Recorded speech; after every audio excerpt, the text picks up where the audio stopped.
दुर्घटनार शिकार होई शय्याशायी अवस्था हिमांशु को सहयोगर हाथ बढ़ाइले युवनेता विक्रम पंडा। कथार अच्छी दुख जेतेबेले आसे साथी सहचरों को नहीं आसे, मात्र बालेश्वर सहरर स्वर्णरेखा आसी दुखर पहाड़। गोटे पर गोटे दुख तांको जीवन यात्रा को खिनभिन कर 2023 मसीह स्वर्णरेखा कैंसर पीड़ित स्वामी को हराइथिबा बेले गत वर्ष जुलाई मासरे एकमात्र पुओ दुर्घटनार शिकार होई एजावत शय्याशायी। निजर स्वल्प रोजगार रे पुअर चिकित्सा संभव हेउनी। धार उद्धार पाई दुआर दुआर हेउथिबा बेले सहयोगर हाथ बढ़ाइछन्ते युवनेता विक्रम पंडा। से स्वर्णरेखा बासभवन में पहुंची आर्थिक सहायता देवा सह आगामी दिन में मध्य समस्त प्रकार सहयोग पाई प्रतिश्रुति दैछन्ते। स्वामी कैंसर रोग चिकित्सा पाई प्राय 30 लाख टंका खर्च करी सर्वस्वांत होई संसार सजाड़ुथिले स्वर्णरेखा। स्वामी को हराइबार वर्षक परे पुअर दुर्घटना किंग कर्तव्य विमूढ़ होई पड़िथिले से। बालेश्वर केंद्रीय विद्यालय युक्त 2 विज्ञान पाठ पढ़ुवा पुत्र हिमांशु ट्यूशन रू फेरुवा बेले स्थानीय लक्ष्मीनारायण मंदिर निकटरे तांकु एक स्कूटी धक्का देइथिला। सेतेबेले जिला मुख्य चिकित्सालय प्रथमे चिकित्सित हुई कटकर एक घरोई हस्पिटाल को स्थानांतर होइथिले हिमांशु।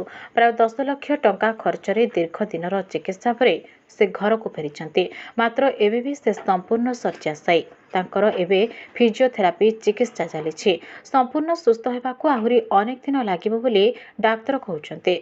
शाशुघर लोक केही सहयोगर हाथ बढ़ाउ नथिबा बेले बापघर लोक ही एकमात्र साहा भरोसा। निजे स्वर्णरेखा स्थानीय एक घरोई स्कूल रे शिक्षयित्री अछन्ते। सेठारे पाउछन्ते 10,000 टंका दरमा। किछि पिलांको ट्यूशन करूछन्ते। सरकारी सहायता नामरे विधवा भत्ता बाबद को पाउछन्ते 1000 टंका। हेले 9 मास धरी शय्याशायी थिबा पुअर जीवन बंचाइबा पई स्वर्णरेखा धार उद्धार सह खर्च करी चलिछन्ते मासको 40 रु 50,000 टंका।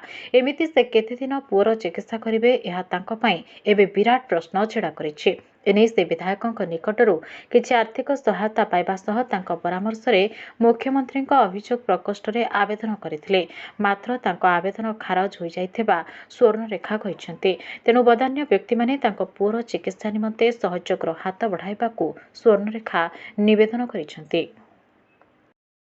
देखंतु आमे बालेश्वर जतळ असुविधा थिबो एवं दुखरे थिबो आमे ठिया हबु ठिया आइछु मध्य विगत दिन रे ये आम प्रिंसिपल बालेश्वर सांगरे ठिया हबा पे से क्रम रे आज आमे तले खबर पाइतलु कि हिमांशु शेखर राउत 16 वर्षर मेधावी छात्र जे केंद्रीय विद्यालय रे पाठ पढुतला एवं वर्ष तळे एक मर्मन्तुंद सड़क दुर्घटना रे आज शय्याशायी हेछि। एवं सबुठ दुखर कथा जे तांको बापा मध्य किछु वर्ष तले तांको छाड़ी जाइछन्ति कैंसर जो मते लागुछि कोठ ना कोठी ए परिवार उपरे दुखर पहाड़ लदी जाइछि। दुख को लाघव करबा पई एवं से पिला को उन्नत मानर चिकित्सा जोगे देबा पई आज हम तो उपस्थित हेछु। व्यक्तिगत भावे तांको एबे 10,000 टंका दैछु आज एवं निवेदन करबी आपण मान का समस्त सहायता रे कि जो माने समाज सेवा को व्रत करछन जो माने मनुष्य पणी अछि समान थरटी आसंतु एवं हिमांशु को संपूर्ण सुस्थ करबा पई जहा आवश्यक ताकू करा जीवो। मु मध्य तांको भरसा देछि, खाली एतिक नुहे आगामी दिन में जो प्रकार मो द्वारा हो पार साहाय्य आम तो कर। जुलाई 18 तारिख 2024 रे से ट्यूशन जीवा बेले स्कूटी रे थिला गोटे ट्रक वाला धक्का देइतला। से दिन तार सीवियर एक्सीडेंट हेतला। एक्सीडेंट हैला परे आर्ट कॉलेज स्टूडेंट माने ताकू स्थानीय हॉस्पिटल हमर गवर्नमेंट हॉस्पिटल को आनथिले। सेठू से गुरुतर अवस्था देखिकी ताकू अश्विनी रेफर करथिले कटक।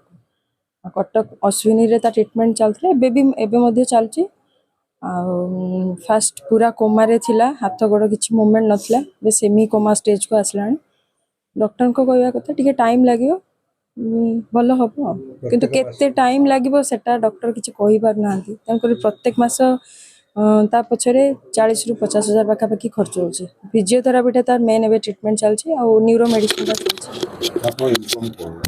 मोर इनकम मु सिद्धिविनायक स्कूल रे जॉब करछि। मोर इनकम 10,000 टका मो सैलरी पाए। ता बादे मु किछि घर ट्यूशन भी करे। सेति के इनकम कोन निवेदन करबा मोर निवेदन ए छै जदि सरकारी किंबा बेसरकारी ग्रुप रो किछि हेल्प मिल गला तो मो छुआर ट्रीटमेंट हम कंटिन्यू रखी परिबी। आउ ତା ଭଲ ହେବା ଯାକେ ମୋତେ ଟିକେ ହେଲ୍ପ ମିଳେ। ମୁଁ ଯେଉଁ ଇନକମ୍ କରୁଛି ଆଉ ସେ ପଇସା ମିଶିଗଲେ ମୁଁ ତାକୁ ଟିକେ ଭଲ ଟ୍ରିଟମେଣ୍ଟ ଦେଇପାରିବି। ସିଏମ୍ ରିଲିଫ୍ ଫଣ୍ଡରେ ଆବେଦନ କରିଥିଲି।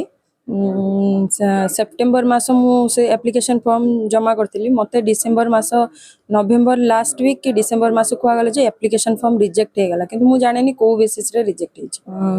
ବିକ୍ରମ ବାବୁ ମୋତେ ଆଶ୍ୱାସନା ଦେଇଛନ୍ତି ଯେ ଯେକୌଣସି ମାନେ ସବୁ ଚେଷ୍ଟା କରିବେ ସେ ସବୁଆଡ଼ୁ କେମିତି କ'ଣ ସାହାଯ୍ୟ କରିକି ତା ଟ୍ରିଟମେଣ୍ଟ ପୁରା ଭଲ ହେବା ଯାକେ ତାକୁ କେମିତି ଟ୍ରିଟମେଣ୍ଟଟା ଚାଲୁ ରହୁ।